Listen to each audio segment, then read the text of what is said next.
Now we must go back to Mr. and Mrs. Beaver and Peter, Susan and Lucy. Mrs. Beaver wisely packed a load of food for each of them to take for their journey. They then realized that they wouldn't get to the stone table ahead of the witch, since they were on foot and she was in a sleigh. We can't get there before her, but we can keep under cover and go by ways she won't expect, and perhaps we'll get through. The snow had stopped and the moon had come out when they began their journey. Mr. Beaver led them along a very rough sort of path among the trees into a valley. Let's keep down here as much as possible. You couldn't bring a sleigh down here. They walked and walked and walked, and the sacks they carried felt heavier and heavier. The moon disappeared and the snow began to fall once more. Just as they were so tired that they each thought they couldn't take another step, Mr. Beaver led them up a steep hill into the very thickest bushes. He vanished into a little hole in the bank, which had been almost hidden under the bushes until you were quite on top of it. They followed him in. Whatever is this? It's an old hiding place for beavers in bad times. It's not much of a place, but we must get a few hours' sleep. It was very small, so that when they lay down, they were all a bundle of clothes together. And what with that and being warmed up by their long walk, they were really rather snug. Everyone went straight to sleep. It seemed only the next minute, but was actually the next morning when they awoke to the sound of jingling bells. Stay here till I come back. Is it the witch? Wait and see. Do you hear that? Oh no, he's been seen. The witch has caught him. Quick. Oh, promise to keep It's her. all right. It's all right. Come out, Mrs. Beaver. Come out, sons and daughters of Adam and Eve. It isn't her. Oh. This is a nasty knock for the witch. It looks as if her power were already crumbling. What do you mean, Mr. Beaver? Well, didn't I tell you that she'd make it always winter and never Christmas? Didn't I tell you? Well, you just come and see. See what? What is... It's Father Christmas! Look, it's Father Christmas! I've come at last. She has kept me out for a long time, but I have finally got in. Aslan is on the move. The witch's magic is weakening. And now, for your presents. Presents? Mrs. Beaver, here is a new and better sewing machine for you.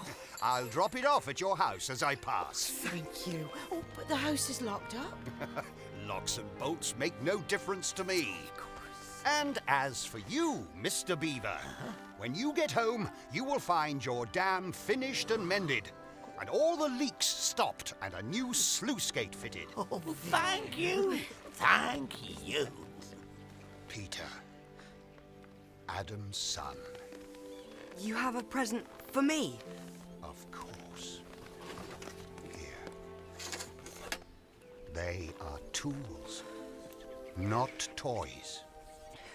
The time to use them is perhaps near at hand. Bear them well. It's a sword and a shield. The shield was the colour of silver, and across it there ramped a red lion, as bright as a ripe strawberry. The hilt of the sword was of gold, and it had a sheath and a sword belt and everything it needed.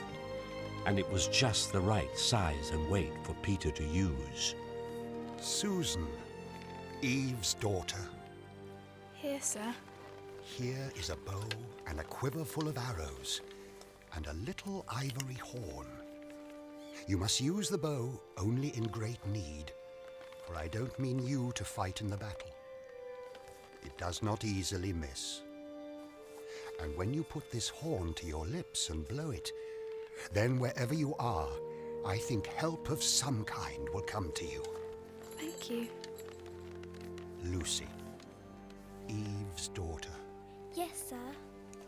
I give to you this little bottle containing a cordial made of the juice of the fire flowers that grow in the mountains of the sun. If you or any of your friends is hurt, a few drops of this will restore them.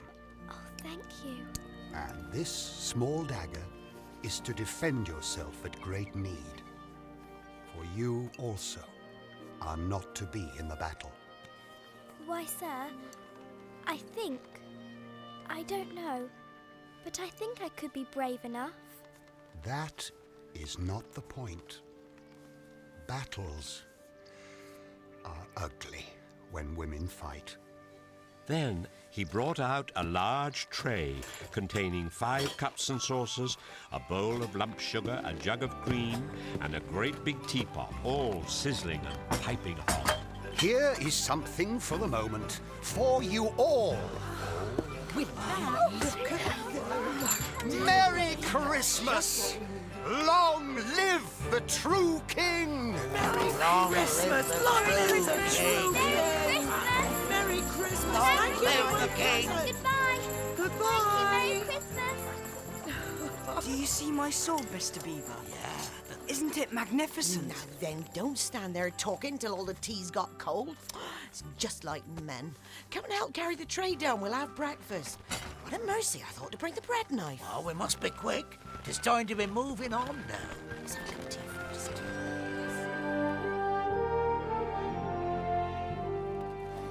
Meanwhile, the dwarf had whipped up the reindeer, and the witch and Edmund drove out under the archway and on and away into the darkness and the cold. This was a terrible journey for Edmund, who had no coat at all because he'd left it at the Beavers. Before they'd been going a quarter of an hour, all the front of him was covered with snow. No sooner did he brush it off than a new lot gathered. He was so tired and wet to the skin, and oh, how miserable he was. It didn't look now as if the witch intended to make him a king. All the things he'd said to make himself believe that she was good and kind sounded silly to him now. The only way to comfort himself was to try to believe that the whole thing was a dream, and that he might wake up at any moment. Eventually the snow had stopped, and the morning had come, and they were racing along in the daylight. And still they went on with no sound but the everlasting swish of the snow and the creaking of the reindeer's harness. And then, at last... What have we here? Stop! Yes, Majesty. Whoa! A little way off at the foot of a tree sat a merry party. A squirrel and his wife with their children, 2 satyrs, and a dwarf and an old fox, all on stools round a table. Edmund couldn't see what they were eating, but it smelled lovely, and there seemed to be decorations of holly. The fox, who was obviously the oldest person present, had just risen to its feet, holding a glass in its right paw, as if it was going to say something. But when the whole party saw the sleigh stopping, and who was in it, the gaiety went out of their faces. Yes, yes. Now oh. What is the meaning of this? Speak, vermin! Or do you want my dwarf to find you a tongue with his whip? What is the meaning of all this gluttony, this waste, this self-indulgence? Where did you get all these things? Speak, old fox! Please, Your Majesty, we were given them. And if I might make so bold as to drink to Your Majesty's very good health... Who gave them to you?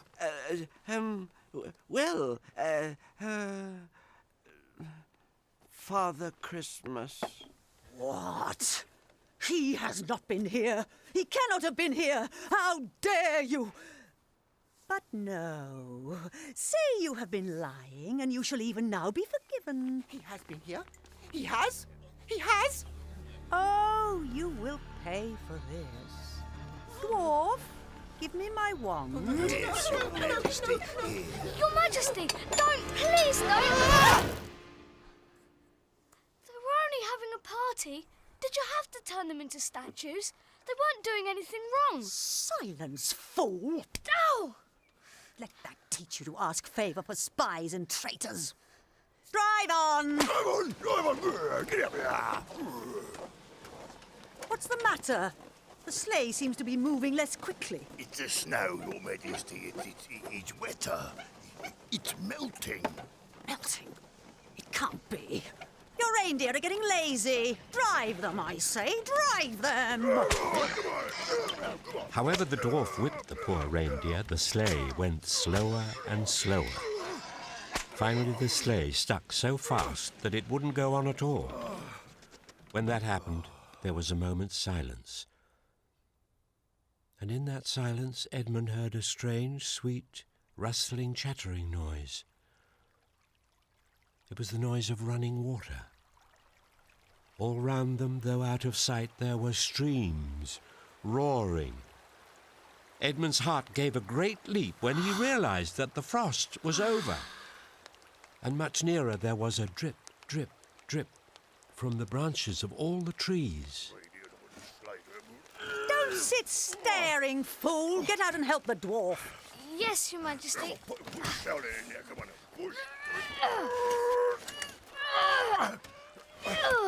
It's no good, Your Majesty. We can't sleigh in this thaw. Then we must walk. We'll never overtake them walking, not with the start they've got. Are you my counsellor or my slave? Do as you're told. Tie the hands of the human creature behind it and take hold of the end of the rope. And take your whip. Right. The dwarf obeyed, and in a few moments Edmund found himself being forced to walk as fast as he could with his hands tied behind him. He kept on slipping in the slush and mud and wet grass. Faster. Walk faster. Every moment the patches of green grew bigger and the patches of snow grew smaller. Every moment more and more of the trees shook off their robes of snow. Soon there were wonderful things happening. Coming round a corner into a glade, Edmund saw the ground covered in all directions with little yellow flowers. Only 5 minutes later, he noticed a dozen crocuses growing round the foot of an old tree, gold and purple and white. They crossed a running stream. Close beside the path, a bird suddenly chirped from the branch of a tree, and then, as if that had been a signal, there was chattering and chirruping in every direction. Faster! Faster! The sky became bluer and bluer. In the wide glades there were primroses. A light breeze sprang up, carrying cool, delicious scents. The trees began to come fully alive and put forth their leaves. A bee buzzed across their path. This is no thaw. This is spring. What are we to do? Your winter's been destroyed, I tell you. This is Aslan's doing. If either of you mentions that name again, he shall instantly be killed.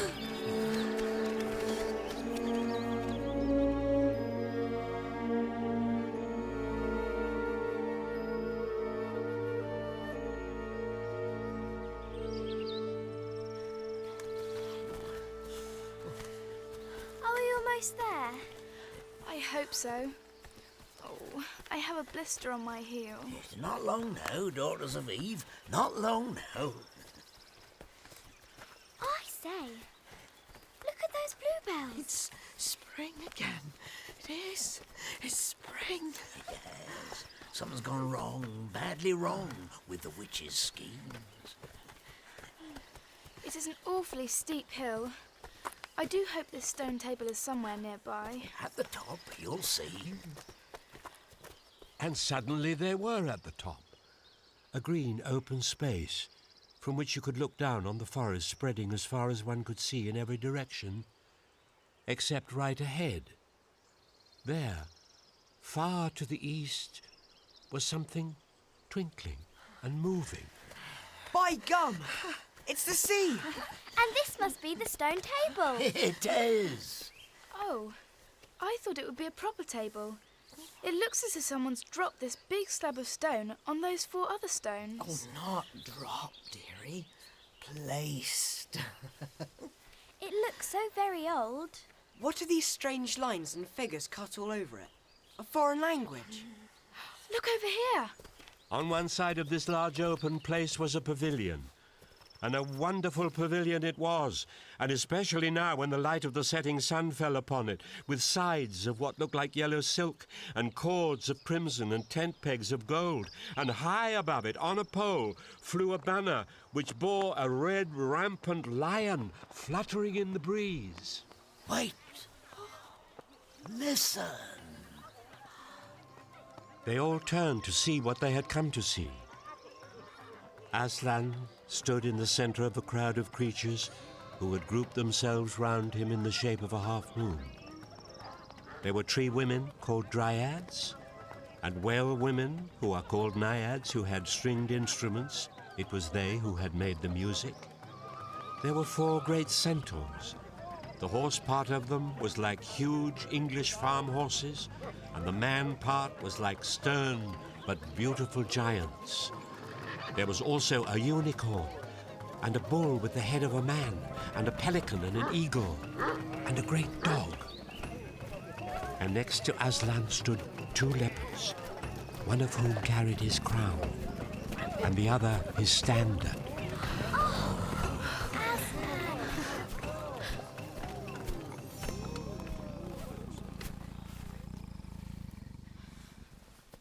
Go on, son of Adam. No. You first. No, sons of Adam before animals. Susan, what about you? Ladies first. No, you're the eldest. Pull yourselves together. He's waiting. Right.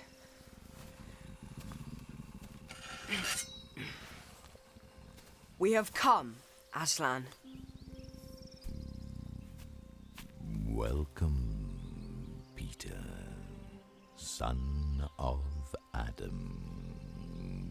Welcome, Susan and Lucy, daughters of Eve.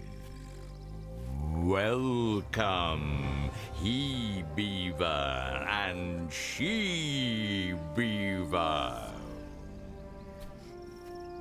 Where is the 4th? He has tried to betray him and join the White Witch, O Aslan. This was partly my fault, Aslan. I was angry with him, and I think that helped him to go wrong. Please, Aslan, can anything be done to save Edmund? All shall be done, but it may be harder than you think. Meanwhile, let the feast be prepared. Ladies, take these daughters of Eve to the pavilion and minister to them. Yes. Thank you so much. Come, son of Adam, and I will show you a far-off sight of the castle where you are to be king. A king? Me? Look there, to the east. That, O man, is Caer Paravel of the 4 thrones, in one of which you must sit as king. I show it to you because you are the firstborn, and you will be High King over all the rest. What's that? It is your sister's horn. But that must mean she needs help. So it does. Your help. Time to win your spurs, son of Adam. Right. Peter set off running as hard as he could to the pavilion, and there he saw a dreadful sight. The naiads and dryads were scattering in every direction. Lucy was running towards him as fast as her short legs would carry her, and her face was as white as paper. Then he saw Susan make a dash for a tree and swing herself up, followed by a huge grey beast. It was a wolf standing on its hind legs, with its front paws against the tree trunk, snapping and snarling. All the hair on its back stood up on end. Susan had not been able to get higher than the second branch. One of her legs hung down so that her foot was only an inch or two above the snapping teeth. Hold on, Susan! Get back! Get back! Get away from her!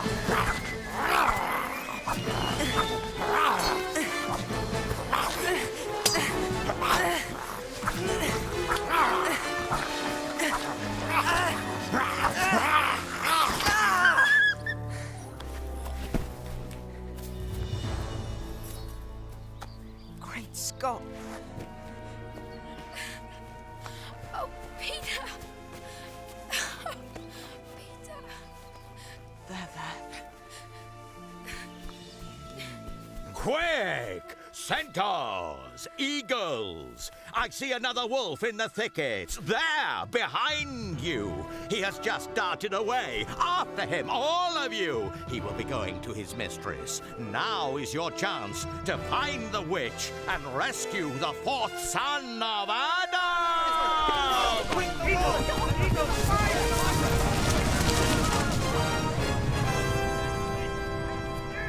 You have forgotten to clean your sword. Yes, Aslan. There. Hand it to me. Thank you. Now kneel, son of Adam. Yes, sir.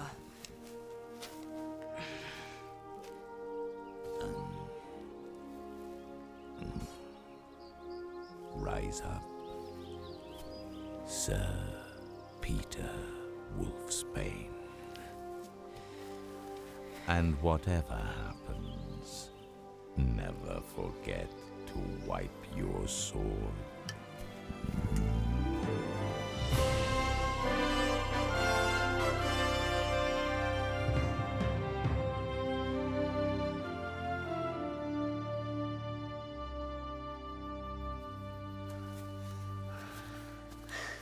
We will rest here for a moment. Thank goodness. I never thought anyone could walk as far as we've walked. Stop complaining. It's no use, though, Queen. They must have reached the stone table by now. Perhaps the wolf will smell us out and bring us news. Well, it cannot be good news if he does. 4 thrones in Cair Paravel. How? If only 3 were filled, that would not fulfill the prophecy. Well, what difference would it make now that he is here? He may not stay long, and then we would fall upon the 3 at Cair. It might be better to keep this one for bargaining with. Yes, and have him rescued. Then we'd better do what we have to do at once. I would like to have it done on the stone table itself. That is the proper place. That is where it has always been done before. It'll be a long time now before the stone table can again be put to its proper use. True. Well, I will begin. I hear someone coming. I have seen them. They're all at the stone table with him. They have killed Morgrim, my captain. I was hidden in the thickets and saw it all. One of the sons of Adam killed him. Fly! Fly! No! There will be no flying. Go, quickly. Summon all our people to meet me here as speedily as they can. Call out the giants and the werewolves and the spirits of those trees who are on our side. Call the ghouls and the boggles and the ogres and the minotaurs. Call the cruels, the hags, the spectres and the people of the toadstools. We will fight! Fight! Have I not still my wand? Will not their ranks turn into stone even as they come on? Be off quickly. I have a little thing to finish here while you are away. Yes, your majesty.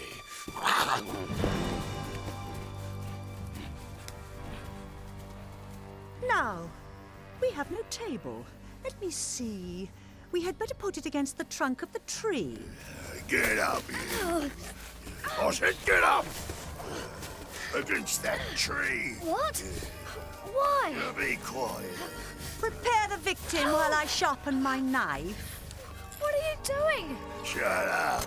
Keep your head up. You have such a thin throat. This won't take long at all. Please.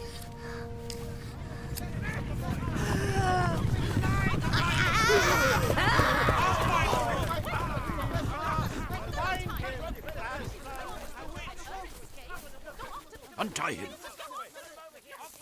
Give him some wine. Here you are. Now drink this. Up, steady now. You'll be all right in a minute. What's happening? Who's got the witch? I thought you had her. It's dark. I didn't see her after I knocked the knife out of her hand. Oh, he's after the dwarf. I don't know where he's gone to. You mean to say they've escaped? How can that be? Well, she is a witch, isn't she? I don't think I feel very well.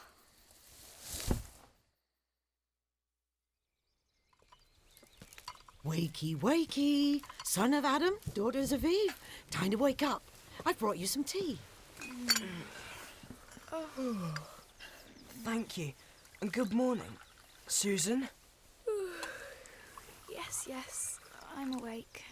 Lucy, come on. Here I am. You'll be pleased to know that your brother was rescued last night. What? Edmund? They brought him into camp very late. He's here now? Oh, we must see him. He's with Aslan even at this moment. Let's go. Come on, quick. What about your tea? Edmund! Wait, Peter. He's still talking to Aslan. No, he's beckoning to us. Draw near. Here is your brother. There is no need to talk to him about what is past. I'm sorry, Peter. Will you shake hands and forgive me? Of course I will, Ed. Lucy, Susan, will you forgive me? I'm dreadfully sorry. It's all right. Yes, Edmund, it's all right. Sire, there is a messenger from the enemy who craves an audience. Let him approach. It's the Red Dwarf, the one who... What is your message, son of Earth? The Queen of Narnia and Empress of the Lone Islands desires a safe conduct to come and speak with you on a matter which is as much to your advantage as to hers. Queen of Narnia, indeed. Of all the cheek. Peace, Beaver. All names will soon be restored to their proper owners. In the meantime, we will not dispute them. Tell your mistress, son of Earth, that I grant her safe conduct on condition that she leaves her wand behind her at the Great Oak. Consider it done. My leopards will accompany you to see that the conditions are properly carried out. If you insist. Sire. But supposing she turns the two leopards into stone? It'll be all right. You wouldn't send them if it weren't. Is it my imagination? Or is it suddenly getting cold again? It's the witch. You have a traitor here, Aslan. You know that, of course. His offense was not against you. Have you forgotten the deep magic? Let us say I have forgotten it. Tell us of this deep magic. Tell you? Tell you what is written on that very table of stone which stands beside us? Tell you what is written in letters deep as a spear is long on the firestones on the secret hill? Tell you what is engraved on the scepter of the Emperor beyond the sea? You, at least, know the magic which the Emperor put into Narnia at the very beginning. You know that every traitor belongs to me as my lawful prey, and that for every treachery, I have a right to a kill. Oh, so that's how you came to imagine yourself a queen, eh? Because you were the Emperor's hangman, I see. Peace, Beaver. Yes, certainly. And so, that human creature is mine. His life is forfeit to me.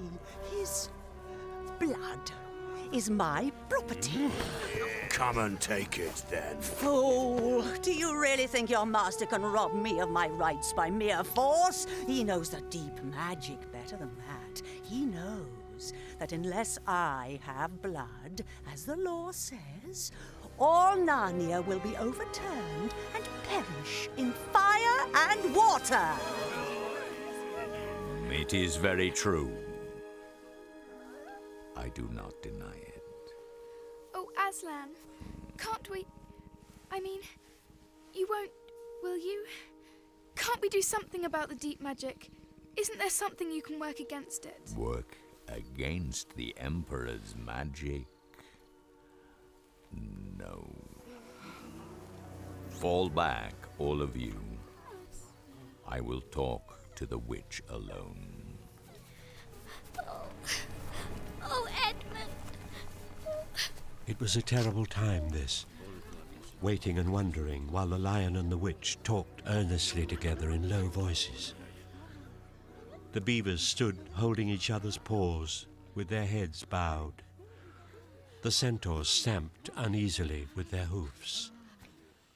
But everyone became perfectly still in the end. You can all come back. I have settled the matter. She has renounced the claim on your brother's blood. But how do I know this promise will be kept?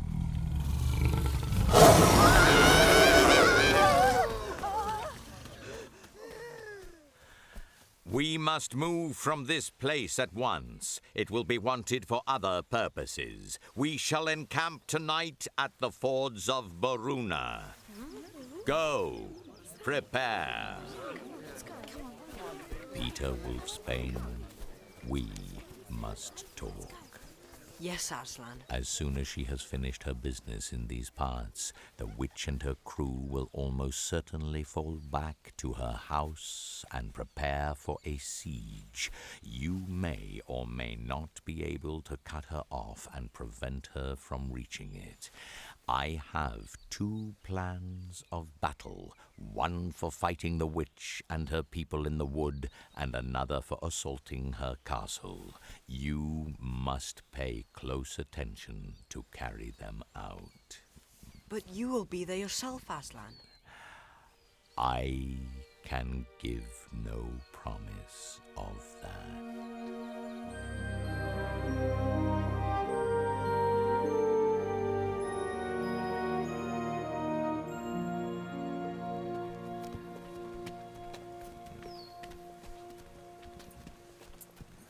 Susan, there's something wrong. What do you mean? Aslan seems quite sad, don't you think? Yes. Yes, he does. Halt! We will set up camp here. Aslan, wouldn't it be better to camp on the far side, for fear the witch should try a night attack or anything? What's that? I was only asking if it would be better to camp on the far side of the fords, in case the witch tries to attack. No. No, she will not make an attack tonight. All the same, it was well thought of. That is how a soldier ought to think. But it doesn't really matter. Proceed to pitch the camp. Yes, sir. Aslan's mood affected everyone that evening. Supper was a quiet meal. Everyone felt how different it had been last night, or even that morning. It was as if the good times, having just begun, were already drawing to their end. This feeling affected Susan so much, she couldn't get to sleep when she went to bed. And after she'd lain counting sheep and turning over and over, she heard Lucy give a long sigh. Lucy, can't you get to sleep either? No, I thought you were asleep. I say, Susan, What? I have a most horrible feeling, as if something were hanging over us. Have you? Because as a matter of fact, so have I. Something about Aslan. Either some dreadful thing is going to happen to him, or something dreadful that he's going to do. There's been something wrong with him all afternoon. Lucy, what was that he said about not being with us at the battle? You don't think he could be stealing away and leaving us tonight, do you? Where is he now? Is he here in the pavilion? I don't think so. Let's go outside and have a look around. We might see him. All right, let's. We might as well be doing that as lying here awake.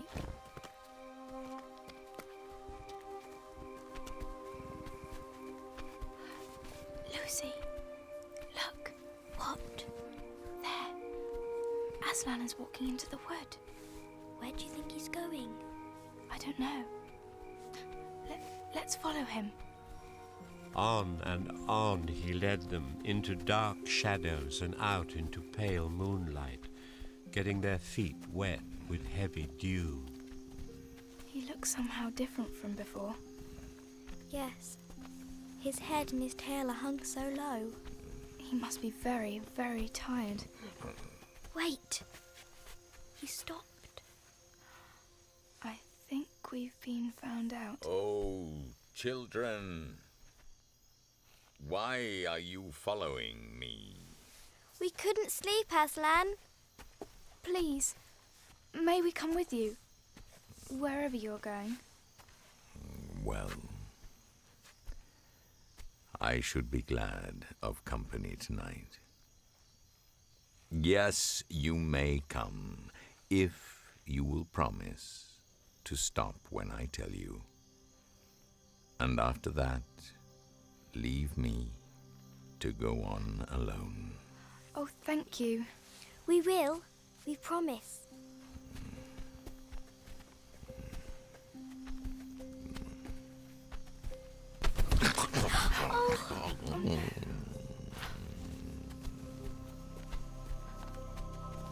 Aslan?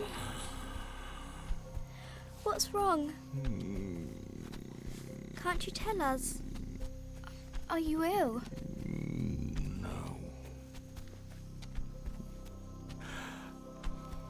I am sad and lonely. Lay your hands on my mane so that I can feel you are there, and let us walk like that. Like this? Yes. We would do anything to help you. It is enough.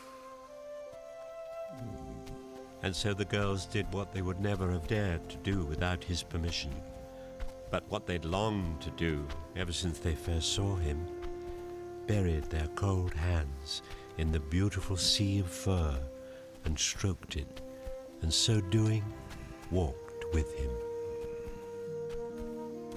Aslan, are you certain you want to go this way? This is the hill on which the stone table stands. Here you must stop. And whatever happens, do not let yourselves be seen. No! Aslan, please don't go. The witch and her horrible creatures are waiting for you. I'm afraid.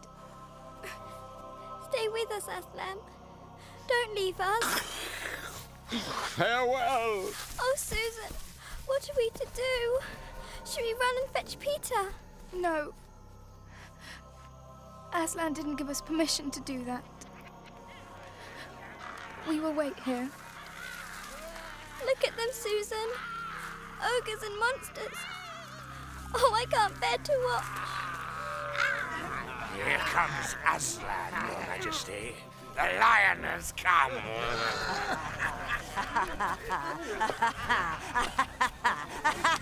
The fool has come. Find him fast. Why are you standing about? Bind him, I say! You won't harm us, will you, lion? Of course he won't. He promised, didn't he?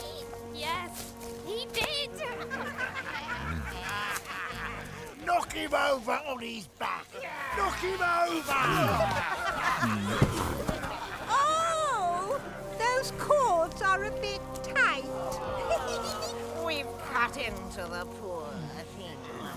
He's not complaining, though, is he? Drag him to the stone table. Stop! Let him first be shaved. Oh, I'll shave him all right.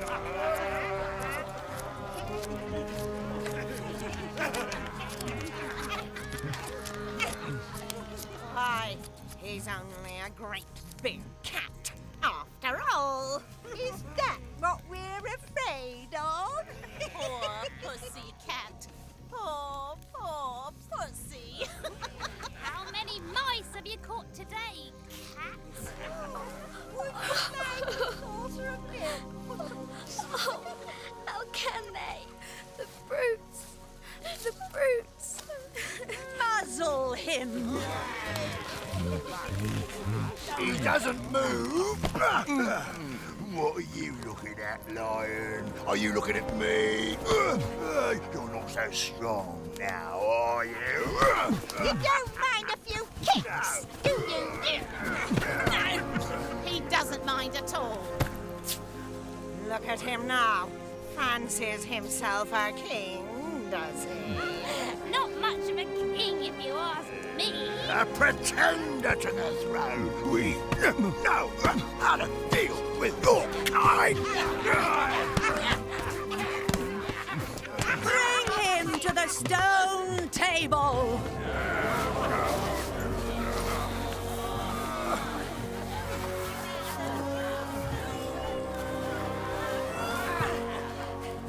Tie him up tighter. The cowards. Are they still afraid of him, even now? And now, hand me my knife. Your Majesty, Sharpened? I saw to it myself. Good. Good. And now, Aslan, who has won? Fool, did you think that by all this you could save the human traitor? Now I will kill you instead of him, as our pact was, and so the deep magic will be appeased. But when you are dead, what will prevent me from killing him as well? And who will take him out of my hand then? Understand that you have given me Narnia forever.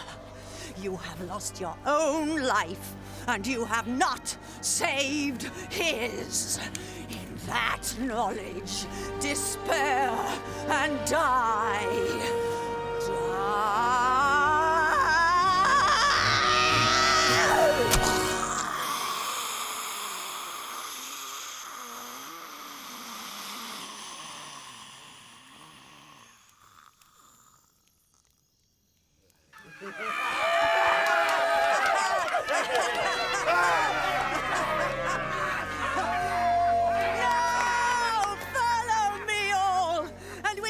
About what remains of this war. It will not take us long to crush the human vermin and the traitors, now that the great fool, the great cat, lies dead.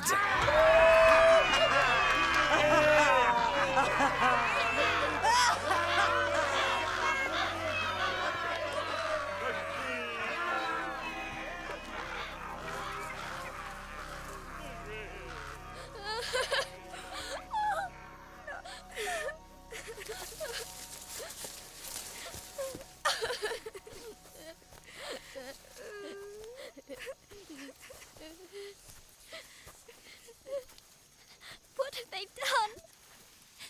I can't bear it. He can't be dead. He just can't be. We must take off that horrible muzzle. Yes. Help me. Oh. Oh, his dear sweet face. Look what they've done to him. Aslan. Oh, Aslan. Wipe the blood away. Oh, Aslan. Here. Let's untie him. I can't. I can't loosen the cords. They're too tight. They're too tight.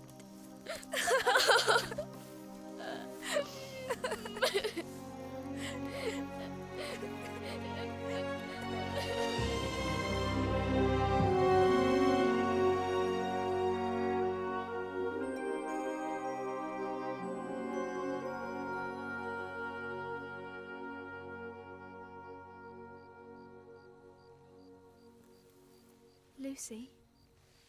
Hmm? The sun's coming up. I know. I'm terribly cold. So am I. What's that?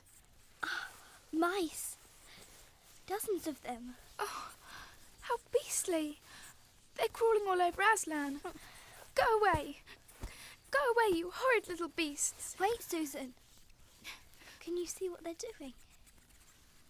I do believe. How strange. They're nibbling away at the cords. That's what I thought. I think they're friendly mice. Poor little things. They don't realise he's dead. They think it'll do some good untying him.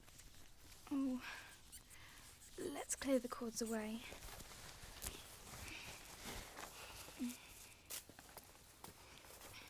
There.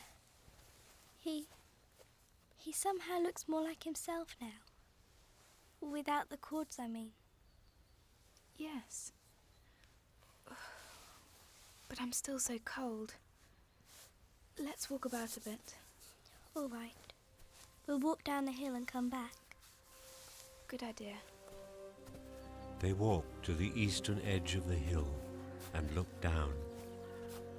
The country looked dark grey, but beyond, at the very end of the world, the sea showed pale.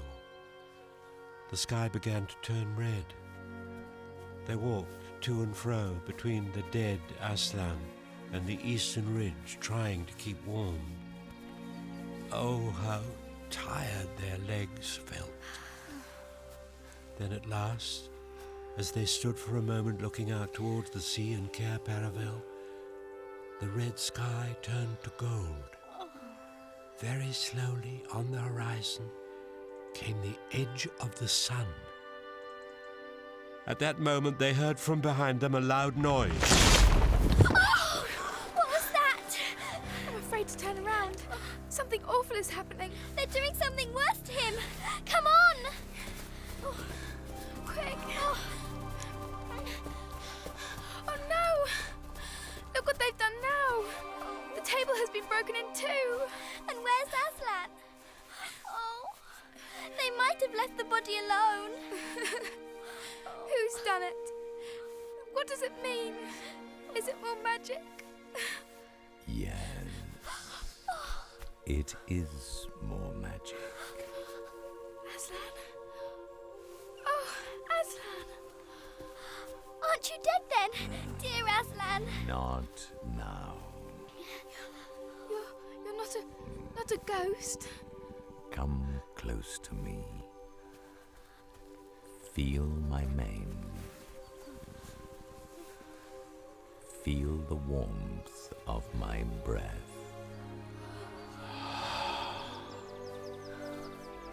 You're real. You're real. Oh, Aslan.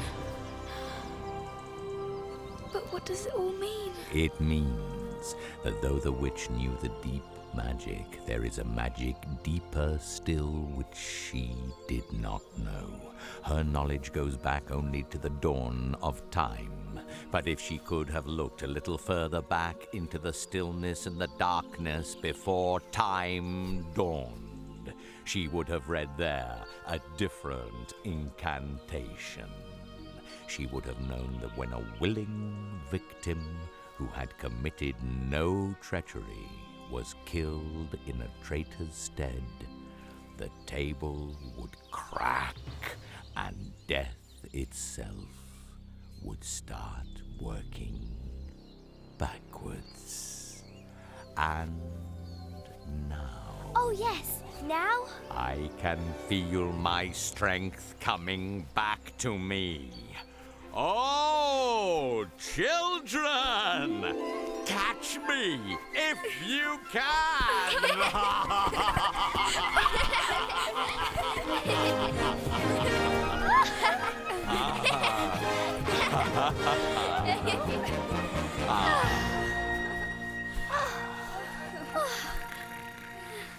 And now, to business. I feel... yes, I feel... I am going to roar. You had better put your fingers in your ears. All right. Ready when you are.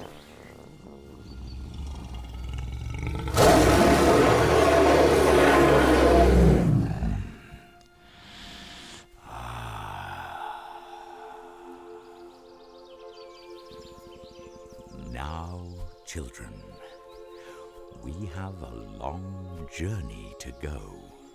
You must ride on me. Can we? May we? Whoa! Climb on! But where are we going? To the witch's home. Now, children, hold tight!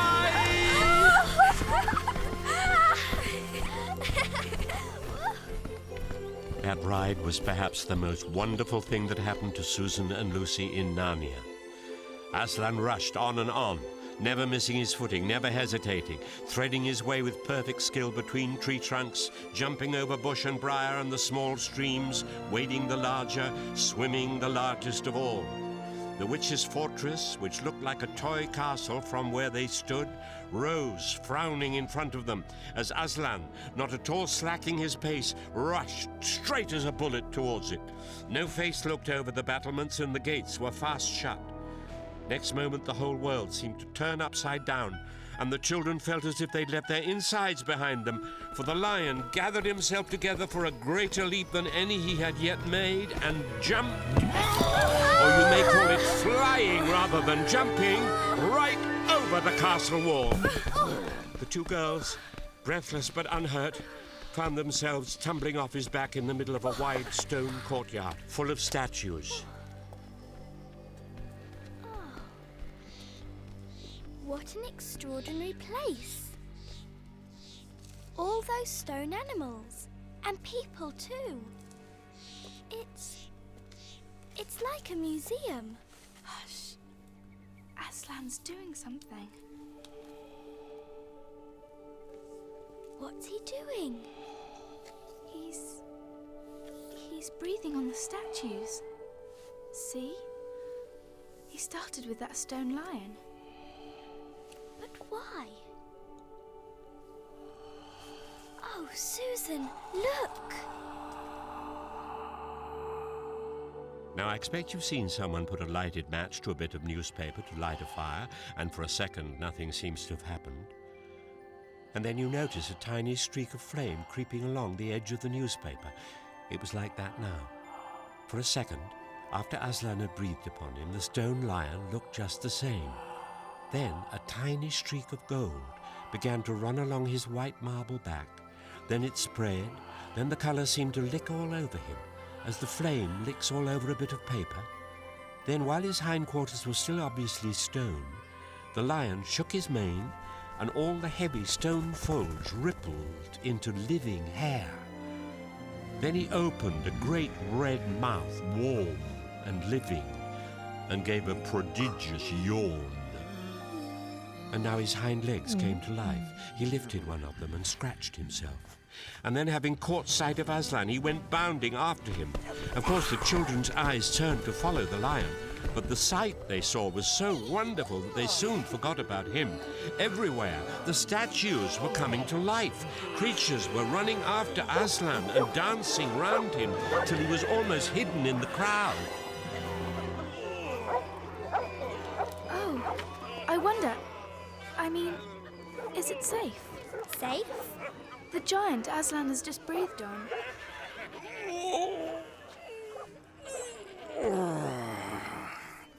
Bless me. I must have been asleep. Now, where's that dratted little witch that was running around on the ground? Now for the inside of the house. Look alive, everyone. Upstairs and downstairs and in my lady's chamber. Leave no corner unsearched. You never know where some poor prisoner may be concealed.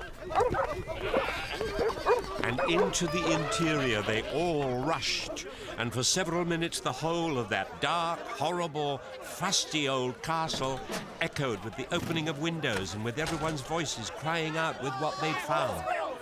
But the best of all was when Lucy came rushing upstairs. Aslan! Aslan! I found Mr. Tumnus! Oh, do come quick! Oh, Lucy! Mr. Tumnus! Oh, did Mr. Beaver give you back your handkerchief? As a matter of fact, he did. Oh, I'm so glad to see you again. A moment later, Lucy and the little fawn were holding each other by both hands and dancing round and round for joy. At last, the ransacking of the witch's fortress was ended. The whole castle stood empty, with every door and window open, and the light and the sweet spring air flooding into all the dark and evil places which needed them so badly. The whole crowd of liberated statues surged back into the courtyard, and the giant, who was named Giant Rumblebuffin, knocked down the gates so they could leave. At this point, Aslan clapped his paws together and called for silence. Silence! Our day's work is not yet over.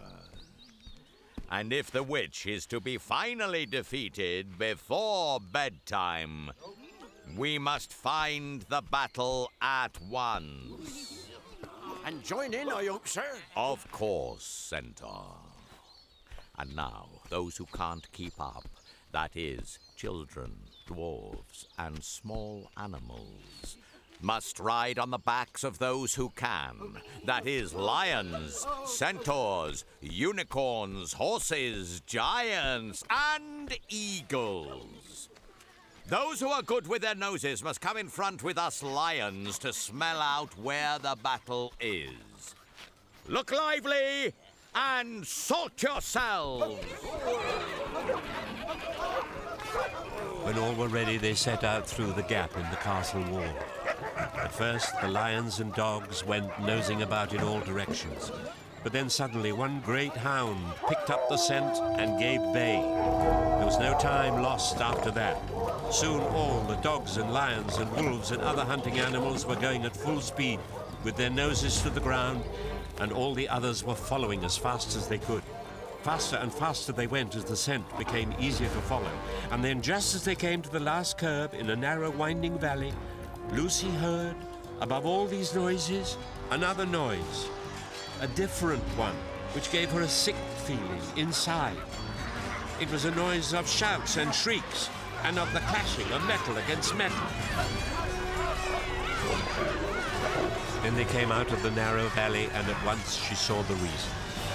There stood Peter and Edmund and all the rest of Aslan's army, fighting desperately against the crowd of horrible creatures whom she had seen last night.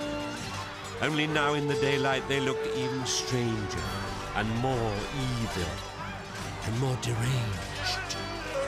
There also seemed to be far more of them. It's awful, Susan! The witch has been using her wand too. Look at the statues all over the battlefield. Do you see Peter and Edmund? There's Edmund, fighting that dwarf. He's bleeding. He's been wounded. What about Peter? There! He's fighting the the witch! Off my back, children! The witch is mine! Aslan! It can't be!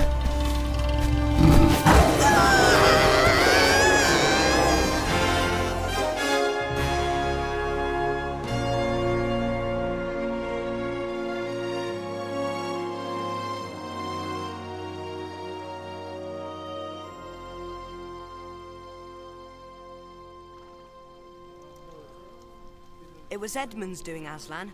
We'd have been beaten if it hadn't been for him. The witch was turning our troops into stone right and left, but nothing would stop him.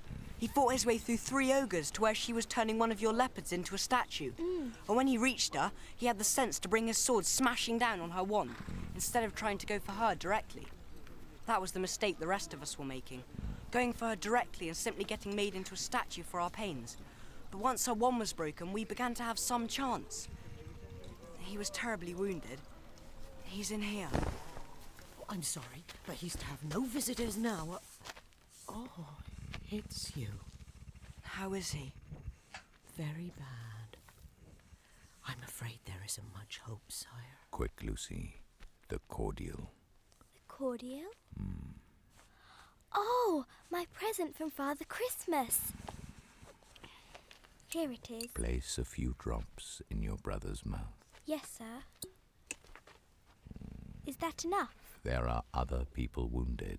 Yes, I know. But have I given him enough? Daughter of Eve, others also are at the point of death. Must more people die for Edmund? I'm sorry, Aslan. Come with me. For the next hour, they were busy.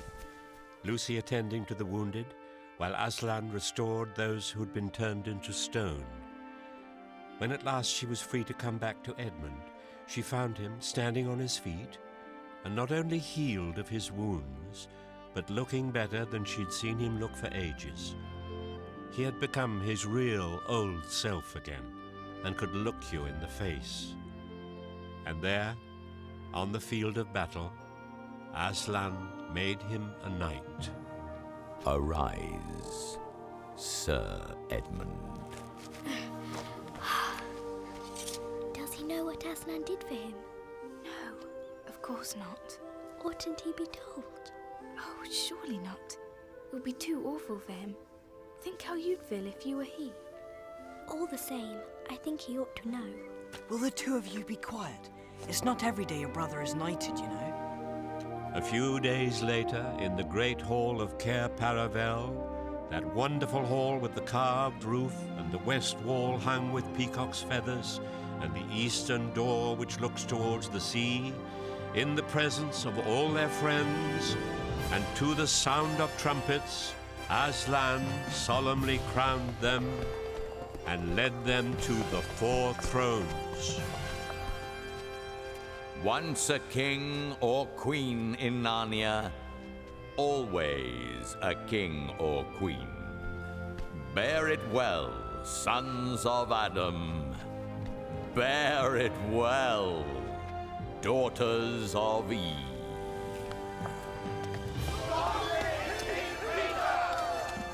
So the children sat on their thrones, and scepters were put into their hands, and they gave rewards and honors to all their friends, to Tumnus the fawn, to the beavers and giant Rumblebuffin, to the leopards and the good centaurs and the good dwarfs, and to the lion.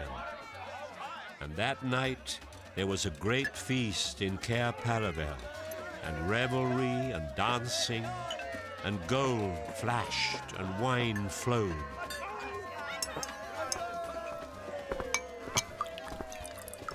I say, where's Aslan? Has anyone seen him? Not for ages. Do you think he's gone? It looks as if he has. Well, he comes and he goes. One day you'll see him, another you won't. He doesn't like being tied down. Of course, he has other countries to attend to. It's quite all right. He'll often drop by. Only you mustn't press him. He's wild, you know. Not like a tame lion.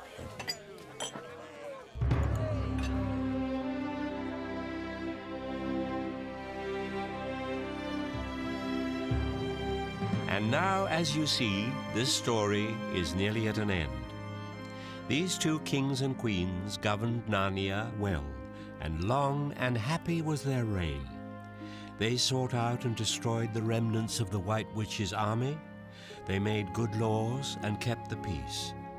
They drove back the fierce giants, quite a different sort from giant Rumblebuffin, when they ventured across the northern frontier. They entered into friendship and alliance with countries beyond the sea, and they themselves grew and changed as the years passed over them. Peter became a tall and deep-chested man and a great warrior, and he was called King Peter the Magnificent. Susan grew into a tall and gracious woman with black hair that fell almost to her feet, and ambassadors of kings from beyond the sea came to ask for her hand in marriage. She was called Susan the Gentle. Edmund was a graver and quieter man than Peter, and great in counsel and judgment. He was called King Edmund the Just. And Lucy was always happy and golden-haired, and all princes in those parts desired her to be their queen, and her own people called her Queen Lucy the Valiant. So they lived in great joy, and if ever they remembered their life in this world, it was only as one remembers a dream. Whoa! Is this where the beast has gone? Aye. Fair consorts, let us now alight from our horses and follow this white stag into the thicket. For in all my days I never hunted a nobler quarry. Noble or a rascal, thou wouldst like to have the 3 wishes when thou hast caught him. I've no doubt. It is so.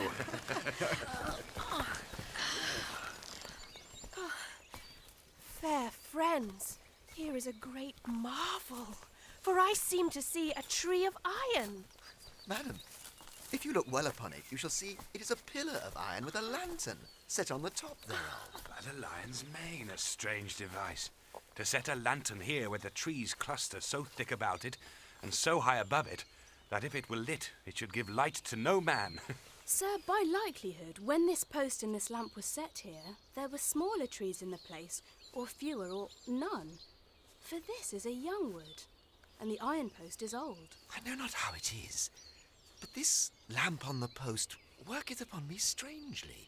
It runs in my mind that I have seen the like before, as it were in a dream, or in the dream of a dream. Yes, sir, it is even so with us also. And more, for it will not go out of my mind that if we pass this post and lantern, either we shall find strange adventures, or else some great change of our fortunes. Madam, the like foreboding stirreth in my heart also. And in mine, fair brother. And in mine too. Wherefore, by my counsel, we shall lightly return to our horses and follow this white stag no further. Madam, therein I pray thee to have me excused.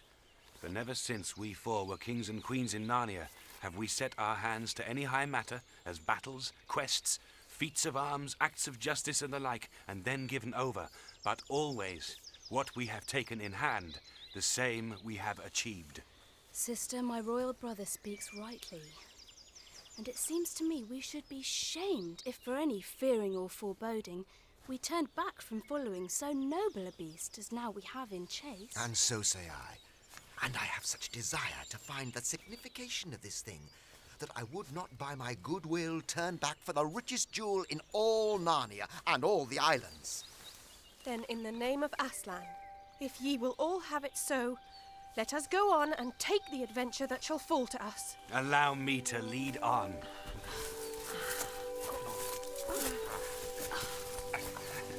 A lamppost! The pillar of iron with the lantern on top was called a lamppost. I recall it now. Yes, so do I now that you mention it. These branches feel a lot like coats, if you ask me. They are coats, Peter. Don't push, Lucy. I'm sorry. I'm having a hard time seeing. There's a door up ahead.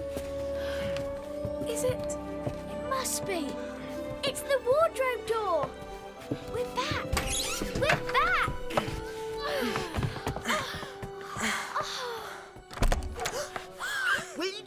children please be quiet? I'm giving a tour of the house. The Professor will hear about it if you don't behave. Yes, Mrs. Macready.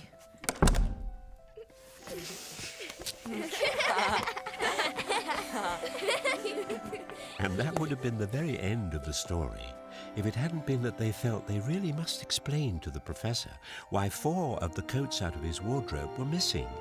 And the Professor, who was a very remarkable man, didn't tell them not to be silly or not to tell lies, but believed the whole story.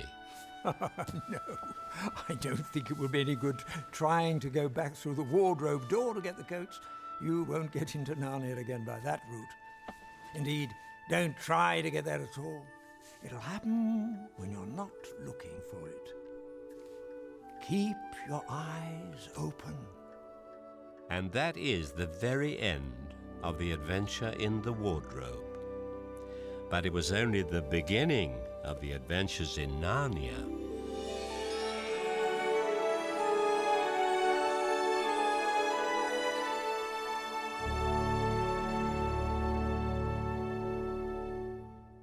It all began with a picture of a fawn carrying an umbrella and parcels in a snowy wood, Jack Lewis said about The Lion, the Witch and the Wardrobe. It was a picture he'd had in his mind from the age of 16.